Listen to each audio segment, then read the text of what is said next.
Where did this idea come from that says we're supposed to do something based on how old we are, what gender we are, what religion we are, etc.? Who made up this timeline that says we're supposed to hit certain milestones at specific points in time? It's 2016, and somehow, majority of us sitting in this room probably feel a sense of pressure to live our lives a certain way, all because of this apparent social norm of supposed to. For instance, when you graduate college, you're supposed to know exactly what you want to be when you grow up. Women, you're supposed to make less money than men in the workforce. And we're supposed to marry someone from the same ethnicity, race, or religion, but not the same gender. These stereotypical concepts exist and are completely influencing the decisions that we make, despite the way that we actually feel. What about Hunter and Kumaka? Both boys have spina bifida and are fully confined to their wheelchairs. Do you think that just because they have spina bifida, they're supposed to let that define them and they're supposed to change their life? We'll revisit their story in a minute, but first, I wanted to share a personal pivotal moment that allowed me, as a college student at Binghamton University, to defy the constraints of declaring a major offered on campus. Since I was a kid, I have always been known to make my own rules, to say the least. I never crawled. I just got up, started walking, and that was that. I can recall so many times in my life where I did things just because I wanted to, despite the rules that my parents put in place for me. Sorry, Mom and Dad. I know that could not have been easy to deal with. Now, let's fast forward some years when it came time to declaring a major at Binghamton. It's no surprise that I decided to bend the rules a little bit. After doing quite a bit of research on the Individualized Major Program, I decided that starting from scratch and building your own major couldn't be that difficult to do, despite what some people actually told me. Now, in response to that, I say that there is definitely a difference between difficult and challenging. So I chose to accept that challenge. I knew that the foundation of this major had to encompass three things that I am so passionate about: health and wellness, writing, and this desire to be constantly connected to this massive world around me, specifically as it pertained to healthcare. After many iterations and lots of late nights spent with our friend Glenn G. Bartle, my very own health communications major was created. And this officially marked the beginning of my journey as a public health advocate and an attempt to figure out what the hell healthcare in the United States was actually all about. There you go, the face of truly defying Binghamton's supposed to declare a major offered on campus. 5 years since this photo was taken, and I am living and breathing all things public health, something that is so connected to everything that I do, both personally and professionally. Now let's revisit something I had mentioned earlier. Remember Hunter and Kumaka? Hunter and Kumaka have spina bifida, the most common permanently disabling birth defect in the United States. When a baby is born with spina bifida, his or her spinal cord does not develop properly, leaving a gap in the backbone. As many of us sadly know, there are so many different types of medical conditions that can affect children. Spina bifida, epilepsy, diabetes, cancer, genetic conditions, all of which the child has been predisposed to. These stigmas that come along with these medical conditions try to prevent these kids from doing the things that they love and from just being normal and happy and healthy kids. But why? Why can't two young boys go surfing or go to the skate park together like any normal kid their age would do? I want you to meet some very special kids, Hunter and Kumaka, who, despite the medical challenges that they face every day, have continued to remain true to who they are. I was 4 years old when my mom and dad started casting me.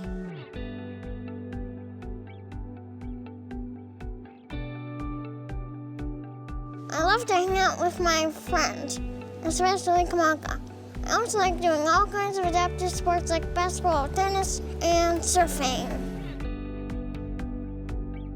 I love hanging out with my best friend Hunter, especially when we go to the skate park together. We also go to the live Holds On events together and have so much fun.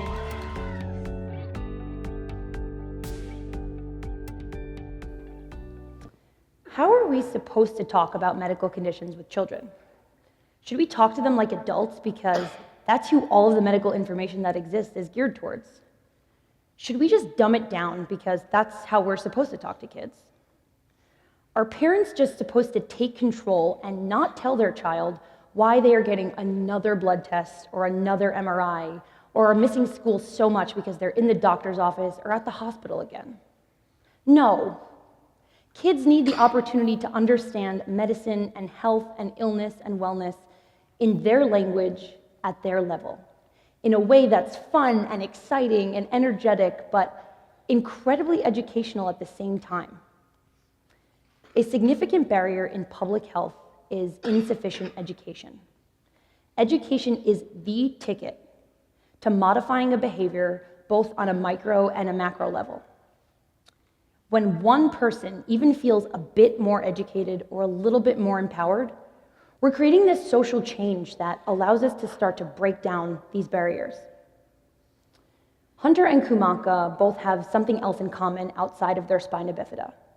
They are both educated and empowered.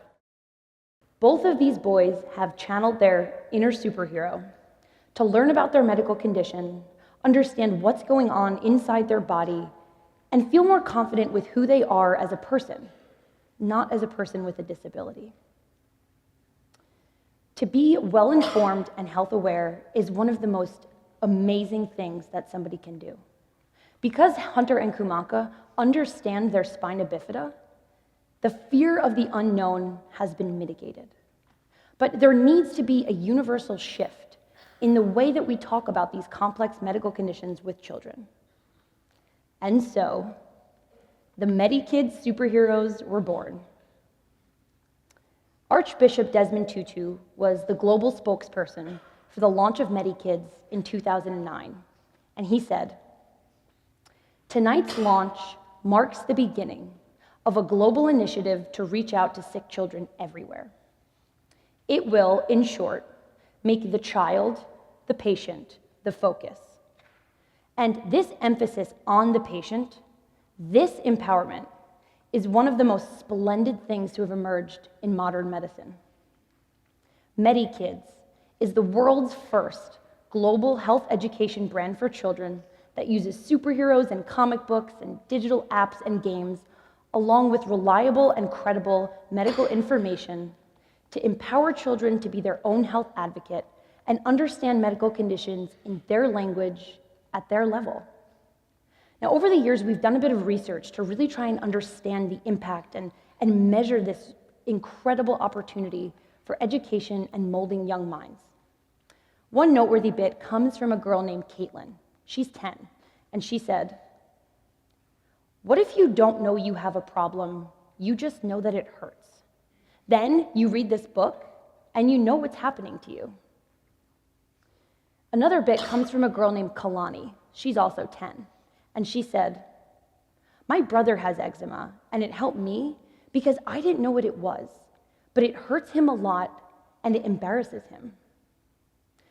But my favorite story about this incredible empowerment comes from an elementary school in New Jersey. Two sixth graders were giving a presentation about their epilepsy, what it felt like, what their symptoms were, how it made them feel. And they used the comic book as a resource to help better connect with their peers.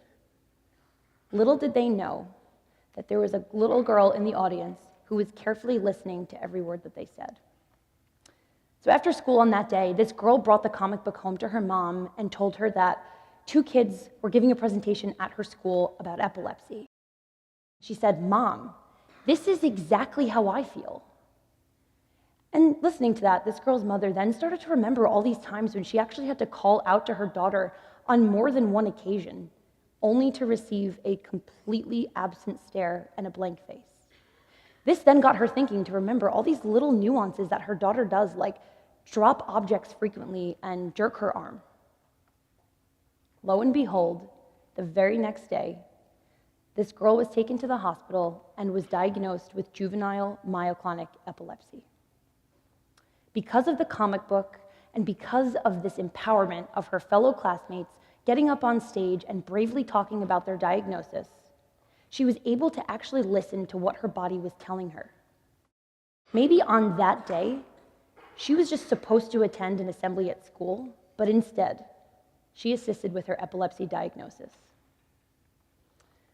These supposed tos in life are what give us our strength and our pressure to rise above a challenge and face it head on, to combat something so much larger than ourselves. To all of you who might feel constrained by these supposed tos in life, it is so important to break away from these stereotypes or the common way of doing things and just make sure to do something that you love. And this will continue to add variety and beauty and inspiration into this crazy mixed up world that we live in. Hunter, Kumaka, and these brave students from New Jersey have all been given a voice of empowerment to rise above these challenges that they face every day. And despite their diagnoses and despite the medical adversity that they face, they are true to who they are. My message to you is similar. Defy the common educational path or career journey that you're about to embark on, and make sure to do something that truly ignites your passion, that you love, and that things that you are so interested in doing. Just because you have a diploma to your name does not mean you have to have it all figured out. As long as you are passionate in the present, you will feel as fulfilled in your career as I do. Earn that salary you truly deserve, not the salary that's been predisposed to you. Marry any person who you love, even if they're not the same gender, race, ethnicity, or religion. As long as you channel that superhero inside of yourself, you will never, ever be disappointed. Thank you.